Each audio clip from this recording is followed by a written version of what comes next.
नमस्कार दोस्तों।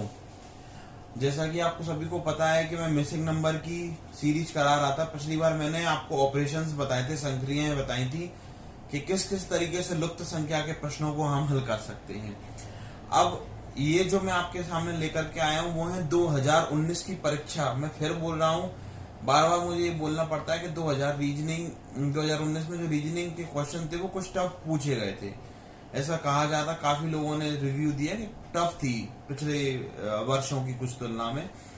तो उसी मैंने लुप्त संख्या का पिछली बार कंसेप्ट बताया था। नहीं, यदि आपने देखा है तो इस वीडियो को देखने से पहले उसको जरूर देखें, अदरवाइज इस वीडियो को देखना बंद कर दें। पहले उसे देखेंगे तब ये वीडियो समझ में आएगी। और यहाँ मैंने क्वेश्चन निकाले हैं सारे, यदि किसी के पास पीडीएफ उपलब्ध है, सारे क्वेश्चन सन 2019 में मिसिंग नंबर के, ये सारे क्वेश्चन 2019 की स्टेनोग्राफर की परीक्षा में पूछे जा चुके हैं। ये वही क्वेश्चन को मैंने हूबहू यहाँ पर लिख दिया है। तो देखते हैं हम उन संक्रियाओं को जो हमने पिछली बार बेसिक कंसेप्ट सीखा था उनको हम सॉल्व करेंगे। देखिए, पहला क्वेश्चन है 14, 9, 7, 4, 5 इसमें 10। मैंने आपको एक सबसे पहला नियम बताया था कि जहां पर बड़ी बड़ी संख्या लिखी होंगी उसकी तरफ हम मूव करेंगे। तो आप देख रहे हैं बड़ी संख्या कहां पर है, इसमें देखेंगे 14 है, इसमें सबसे बड़ी संख्या 10 है और इसमें सबसे बड़ी संख्या क्या है, 7 है। तो यहाँ पर आप देखेंगे तो दो बड़ी संख्या इसमें लिखी हुई है, तो हम इधर इसको भी कंसीडर कर लेंगे। अब आपको पता है कि बड़ी संख्या का मतलब इधर की तरफ चलना है हमें। इसका मतलब क्या हुआ, इस क्वेश्चन मार्क और 7 से मिला करके हमको 14 लेकर के आना है, और 10 और 4 से हमें 9 लेकर के आना है, और 5 और 4 से हमें 7 लेकर के आना है। तो जैसे ही आपके सामने ये प्रश्न परीक्षा में आएगा सामने आपके, तो आप क्या करेंगे कि 5, क्योंकि आपको नियम पता है कि जहां जहां बड़े बड़े नंबर लिखे होते हैं सबसे पहले उधर ही रो या उस कॉलम में जाते हैं। तो मैंने देखा सबसे पहले कि 14, 9, 7 बड़ी संख्या है, इसलिए मैंने क्या किया कि 5 और 4 से मुझे क्या लाने का प्रयास करना है, 7, 10 और 4 से 9, और क्वेश्चन मार्क मतलब ये आपसे आंसर पूछा गया कि यहाँ पर क्या आएगा बता दो मुझको, और उसे 14 लाने का प्रयास करना है। तो देखते हैं 5 और 4 से 7 कैसे आ सकता है। सबसे पहले करेंगे सर 5 और 4 से 7 कैसे आ सकते हैं। 5 और 4 को जोड़ लो 9, और 9 में से 2 घटा दो तो क्या आ जाएगा, 7। ठीक है, तो ऐसा करना अगली बार भी होना चाहिए, अगले उसमें भी ऐसा ही लगना चाहिए। तो 10 और 4 को जोड़ दिए 14, तो आपने 10 और 5 और 4 को जोड़ा तो 2 घटाए थे तब 7 आया था। तो ऐसे 10 और 4 को जोड़ेंगे 14, 14 में से 2 घटाएंगे तो 12, लेकिन हमें चाहिए कितना, 9, तो नहीं आ पाएगा। ठीक है, ऐसा करते हैं। और कैसे 5 और 4 से 9 लाया जा सकता है, यही केवल यदि आप ये समझ गए। मैंने आपको पहले बताया था गुणा करके जोड़ना, गुणा जोड़ करके गुणा करना, घटा करके गुणा करना, सभी प्रकार की संक्रिया मैंने आपको पिछली वीडियो में बताई थी, नहीं आया तो देख लीजिए। 5 और 4 से 7 कैसे लाए जा सकते हैं, 5 लिख दूं प्लस 4 का आधा कर दूं तो कितना हो जाएगा, 2, और 5 और 2 फिर कितने हो जाएंगे, टोटल 7 हो जाएंगे। इसी प्रकार 10 और 4 से कैसे लाया जा सकता है, 10, ठीक है ना, 4 लिख देता हूं मैं और 10 का आधा जोड़ देता हूं तो कितना आ जाएगा आपका, 5 और 9 आ जाएगा। देखिए आप, तो मतलब यदि मैं 7 लिख दूं और इसका क्वेश्चन मार्क का आधा कर दूं, आधा कर देता हूं तो कितना आना चाहिए, मेरा आंसर 14 आना चाहिए। तो आप देखेंगे 7, इसको मैं इधर ले जाऊंगा, 7 घटा दूंगा, क्वेश्चन मार्क बटे 2 इक्वल टू 7, और 7 बनी कितना आ जाएगा आपका, 14 आ जाएगा। मतलब यदि यहाँ पे 14 होगा तो आप इसका आधा करेंगे तो 7 आएगा, और 7 में 7 जोड़ देंगे तो 14 आ जाएगा। ऐसे मैंने इधर किया, 10 का आधा किया 5, 10 का आधा किया 5, 5 को जोड़ा 4 में तो 9 आया। इसी प्रकार 4 का आधा किया 2, 2 को मैंने 5 में जोड़ा तो 7 आया। इसी प्रकार 14 का आधा किया 7, 7 को 7 में जोड़ा तो 14 आ गया।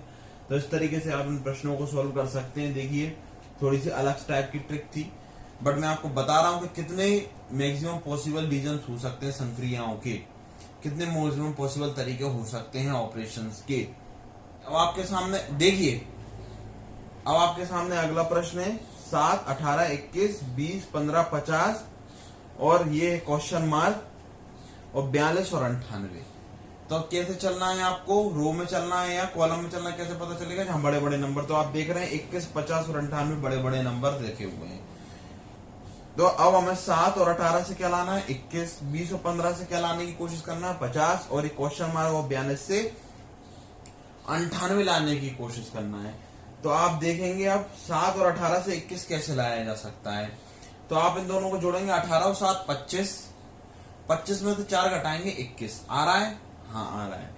तो बिल्कुल सेम प्रॉपर्टी इधर नीचे वाले में भी लगना चाहिए। 20 और 15 35, लेकिन 35 में से आपने 4 घटाए तो 50 नहीं आएगा, जबकि 18 7 25 में से 4 घटाने पे 21 आ रहा, तो मतलब ये ऑपरेशन फेल हो गया। अब मेरे दिमाग में एक चीज आई कि मुझे 21 लाना है, तो 21 के फैक्टर कैसे हो सकते हैं? 7 या 21, लेकिन मेरे पास 7 तो है लेकिन 3 नहीं है। तो ऐसा करता हूँ 7 गुणा, यदि मैं इसको 18 में 6 से भाग दे दूं तो 6 से यदि मैं काटूंगा तो 7 21 आ रहा है कि नहीं? मतलब यदि मैं इन दोनों का गुणा कर दूं और 6 से भाग दे दूं तो 21 आ जाएगा। मेरे को कैसे पता चला? मुझे 21 लाना था बस, मैंने कुछ भी उल्टा सीधा करके देखा, मैंने करके देखा 7 21 आ रहा है, तो मैंने 18 में 6 से भाग दे दी। ऐसे इसमें करके देखता हूँ तो 20 गुणा 15/6, तो यदि मैं काटूंगा तो 3 से काटूंगा 3 5 से और जी ये बार और 10 बार तो 50 आ रहा है। मतलब यदि इन दोनों को गुणा करके 6 से भाग दे रहा हूं तो मेरा तीसरा नंबर आ रहा है। अब देखता हूँ, ये मुझे पता करना है तो मैं इसको x मान लेता हूँ। और 42, इन दोनों को गुणा कर रहा हूँ, किससे भाग दे रहा हूँ? 6 से, तो क्या आना चाहिए? 98 आना चाहिए। तो 6 एकम 6 6 7 42 और 7 से काटेंगे 7 एकम 7 चौक 28। x का मान कितना आ गया? 14। मतलब 14 और 42 को गुणा करूंगा 6 से भाग दूंगा तो कितना आ जाएगा? 98। तो मेरा आंसर क्या हो गया यहाँ पर? 14 हो गया। तो इस तरीके से इस प्रश्न को बड़ी आसानी से सॉल्व किया जा सकता था। अब आप देख सकते हैं इसका अगला प्रश्न, ये 16 36 81 50 42 60 29 और 27। अब देखते हैं आप इसको कैसे कर सकते हैं। बड़ा ही सिंपल क्वेश्चन है ये भी। क्वेश्चन में आपको ये देखना है कि बड़े बड़े नंबर कहाँ पर लिखे हुए हैं। आप देखेंगे बड़े नंबर तो इधर भी लिखे हुए हैं, इधर की तरफ जाएंगे तो भी बड़े नंबर है 81 60। तो इनसे यदि हम 16 और 36 से 81 लाने की कोशिश करें तो किस तरीके से लाया जा सकता है, देखें आप ध्यान से। तो 16 और 36 से 81 कैसे लाएंगे हम? तो 81 के लिए 9 गुणा 9 चाहिए हम लोगों को। तो यहाँ पर 9 गुणा 9 किसी तरीके से आ सकता है क्या? आप थोड़ा सा ऑपरेशन लगाएंगे तो आपको पता चलेगा कि इस तरीके से ये नहीं आ पा रहा है। तो अब हमें दूसरी तरीके से प्रयास करना है। हमें एक चीज ध्यान देनी है, मैंने आपको पिछली वाली वीडियो में ही बताया था कि ये 4 का वर्ग लिखा हुआ, जहाँ वर्ग स्क्वायर लिखे हुए हैं उस पर आपको नोटिस करना है। ये किसका वर्ग है? 6 का वर्ग। और ये किसका वर्ग है? 9 का वर्ग। अब आप ध्यान से देखिए, ये 50 है, ये 42 है और ये 60 है। यदि इसको मैं 4 का वर्ग लिख सकता हूं तो 4 का वर्ग है। ये किसका वर्ग है? देखिए 6 का वर्ग है। ये किसका वर्ग है? देखिए 9 का वर्ग है। ठीक है, तो बस अब इसी का प्रयोग करना है। अब हमें ये देखना है कि यदि मैं इसमें से इसको जोड़ दूं, 29 में 4 को जोड़ दूं तो 50 नहीं आ रहा है। एक काम करता हूं मैं कि 29 में से मैं 4 को घटा देता हूं तो कितने आ रहे हैं? 25 आ रहे हैं। और 25 का दोगुना कर दूं तो क्या आ जाएगा? 50 आ जाएगा कि नहीं आ जाएगा? केवल मैं करके देख रहा हूँ, ये सब आपको ऐसे ही करना है, बस किसी तरीके से मेरा नंबर आ जाएगा। मैंने देखा 4, तो 4 और 29 में कैसे संबंध जोड़ूं? 29 और 4 31 से 50 तो नहीं आ रहा। ऐसा करता हूँ 29 में से 4 घटाता हूँ 25, 25 का दोगुना करके 50 आ रहा है। तो देख लेता हूँ ना अगले बार में ऐसा हो रहा है कि नहीं। तो एक काम करता हूँ 27, जो 6 का वर्ग है, 27 में से मैंने 6 घटाए, जैसे 29 में से 4 घटाए थे। 27 में से 6 घटाए 21 और 21 का दोगुना किया 42। वाह, आ रहा है। इसका मतलब ऐसे ही इसमें भी करना पड़ेगा मुझे। तो मान के चलो ये x में से मैंने क्या घटाया? 9। यही किया था मैंने। 29 में से क्या घटाया था? 4। तो 25 और 25 का दोगुना किया था। 27 में से क्या घटाया था मैंने? यहाँ पर 6 36 तो 21 आया था और 21 का दोगुना क्या किया था? 42। इसी प्रकार मैंने यहाँ पे मान लिया x है मेरा क्वेश्चन मार्क।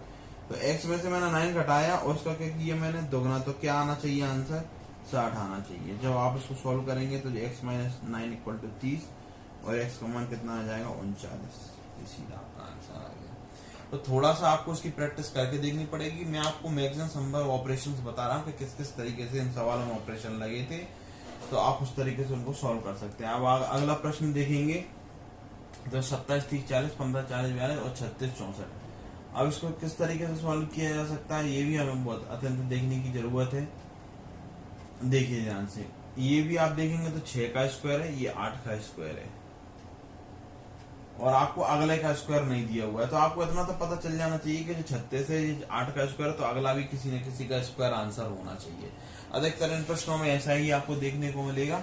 लेकिन यहाँ पर 49 81 12 और 100, इसका मतलब ये हुआ कि ये 7 का स्क्वायर दिया हुआ है, ये 9 का स्क्वायर, तो हम ऐसे अपने अंदाजे से तो उसको टेक नहीं कर सकते। एक काम करते हैं हम 27 और 15 को जोड़ के फिर देखते हैं, क्योंकि बड़े बड़े नंबर ऐसे में ही लिख रहे हैं, तो ऐसे में आ जाओ, ऐसे में 27 और 15 से 36 लाने की। 27 और 15 को जोड़ेंगे तो कितना आ रहा है, आप देखेंगे तो 27 और 15 को जोड़ेंगे तो 11 12 7 तो 5 12 की 42 आ रहा है, और इसको आप जोड़ेंगे तो 44 आ रहा है। तो इस तरह से 42 से 36 तो नहीं लाया जा सकता। ठीक है, तो हम ऐसा करते 27 में से 15 को घटा के देखते हैं। 27 में से 15 को घटाएंगे तो 12 आएगा। 12 से 36 कैसे लाया जा सकता है, 12 3 36, मतलब 3 से गुणा करके लाया जा सकता है। ठीक है, 30 में से घटाएंगे आप 14, तो कितना आ रहा है 16, और 16 में 3 से गुणा करेंगे तो 48 ही आ रहा है, लेकिन हमें चाहिए कितना 64, तो ये वाली ट्रिक भी फेल हो गई। तो ऐसा करते हैं, एक मेरे दिमाग में ट्रिक आई है कि 27 में से 15 घटाते हैं, कितना आ रहा है आपका 12। 30 में से 14 घटाएंगे तो कितना आ रहा है, ध्यान से देखिए, 30 में से 14 घटाएंगे तो कितना आ रहा है आपका 16। अब देखो, आपको चाहिए कि आप 12 से लाना है आपको 36, क्योंकि आपने घटाया और 64। यदि मैं 12 का आधा करके उसका वर्ग कर दूं तो 6 का वर्ग कितना हो जाएगा, 36 हो जाएगा। ठीक है, जो 8 है इसका आधा कर दूं वही सेम, और इसका क्या कर दूं स्क्वायर, तो 8 का वर्ग कितना हो जाएगा 64। मतलब ट्रिक तो लग रही है। इसका मतलब 27 में से 15 को घटाया, कितना आया आपका 12, 12 का आधा किया, 6 का स्क्वायर कितना आ गया 36। इसी प्रकार 30 में से 14 घटाया तो 16, 16 का आधा किया 8, 8 का स्क्वायर आया तो कितना आया 64। इसी प्रकार 40 में से 22 को घटाएंगे तो कितना आएगा 18, 18 का आधा करेंगे 9, 9 का स्क्वायर करेंगे कितना आ जाएगा 81, तो 81 इसका आंसर हो गया। तो इस तरीके से आपको इस प्रश्नों को सॉल्व करना पड़ेगा। अब आप अगला देखिए, ये प्रश्न है। अब देखिए साफ भी दिख रहा है आपको, कहाँ पे जाना, रो में जाना है कि कॉलम में। सीधी सी बात है, आपको कॉलम में जाना है, क्योंकि बड़े बड़े नंबर इधर लिखे हुए हैं। ये तो बहुत ही सिंपल क्वेश्चन है। आप 11 और 17 को जोड़ेंगे तो कितना आ जाएगा 28, और 28 में जब आप 4 से गुणा कर देंगे तो 112 आंसर आएगा। इसी प्रकार यदि आप 29 और 23 को जोड़ लेंगे तो ये आएगा आपका 52, और 52 में आप 4 से गुणा कर देंगे तो 208 आ जाएगा। इसी प्रकार 22, और बहुत से बच्चे इसको सोल्व नहीं कर पाते, तो जहां पे क्वेश्चन मार्क लिखा होता है तो आप एक्स मान लें, और वही सेम संक्रिया सेम ऑपरेशन लगा दे। 22 और क्या करा था मैंने, x को जोड़ दिया, जैसे कि मैंने 11 और 17 को जोड़ा था, गुणा किससे किया था 4 से, तो इसमें किससे गुणा कर देंगे 4 से, और क्या आंसर आना चाहिए मेरा 156 आना चाहिए। ठीक है, तो अगली स्टेप में 4 से भाग दे देंगे तो 4 3 12 और 4 9 36, और x से घटा देंगे 29 में से आपने 22 को घटाया तो ये 17 आंसर आ जाएगा। तो आप इसको 17 आंसर लगा सकते हैं। तो इस तरीके से प्रश्न भी आपका देखिए सॉल्व हो चुका है। अब आपका प्रश्न बचा हुआ है ये लास्ट, इसको कैसे सॉल्व करना है। ये 25 81 40 9 9 10 9 8 और क्वेश्चन मार्क यहाँ पर आपसे पूछा हुआ है। तो इस प्रश्न को कैसे सॉल्व करेंगे आप देखिए ध्यान से।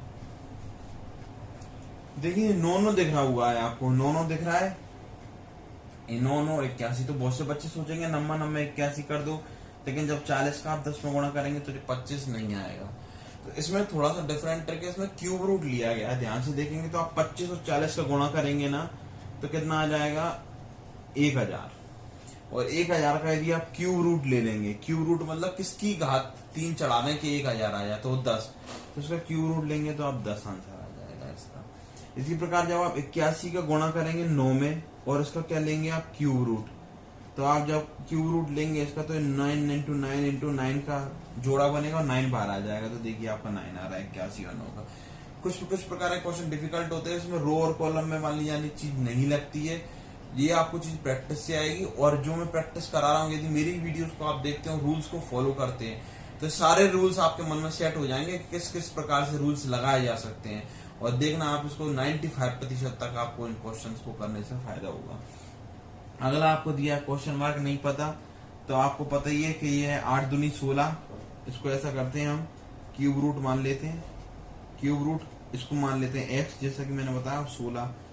जब आप इसका क्यूब रूट लेंगे तो कितना आंसर आ रहा है आपका 8 आ रहा है।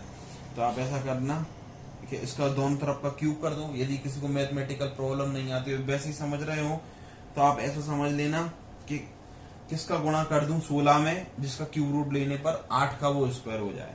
तो देखो जरा ध्यान से, आप इसमें जब देखेंगे तो 32 का गुणा 16 में करने से 16 दूनी 32 और 3 अर्थात 51, 512 आ रहा है। और 512 किसका क्यूब रूट लेंगे तो क्या आएगा 8, क्योंकि 8 का क्यूब कितना होता है 512। देखिए मैं बहुत से लोगों को कम समझ में आ रहा होगा, बहुत से लोगों को ज्यादा, जिनकी मैथमेटिक्स अच्छी है, पहली बात जिनको क्यूब रूट और स्क्वायर याद है वो इन प्रश्नों को सॉल्व कर सकता है। अदरवाइज जिस व्यक्ति की मैथ कमजोर नहीं है, जिस व्यक्ति की मैथ कमजोर है उसको बहुत मेहनत करनी पड़ेगी, उसको क्यूब रूट स्क्वायर रूट सभी याद होने चाहिए। यदि उसको अभी तक याद नहीं है तो उसके संग बड़ी समस्या होने वाली है। तो आप समझ गए कि मैंने इसमें 32 से गुणा क्यों किया, क्यों 32 ऑप्शन टिक किया, क्योंकि 32 में 16 से गुणा करेंगे तो आएगा 512 और 512 का क्यूब रूट लेंगे तो कितना आ जाएगा 8। जैसे 25 और 40 का गुणा करें क्यूब रूट लिया तो 10 आंसर आ रहा था। 81 और 9 का किया तो आप देखना है यहाँ पे क्यूब रूट लेंगे तो 3 का जोड़ा बन जाएगा तो 9 बाहर आ जाएगा। इसी बार 32 और 16 का गुणा करेंगे तो ये कैसे हो जाएगा आपका 8 गुणा 8 गुणा 8, 512 को ऐसे भी लिख सकता हूँ तो 8 बार आ जाएगा। तो आंसर कितना हो जाएगा इसका 32। मिलता हूँ आपसे अगली वीडियो में जिसमें हम और 2019 में आए हुए मिसिंग नंबर के क्वेश्चन को सोल्व करेंगे। जब तक के लिए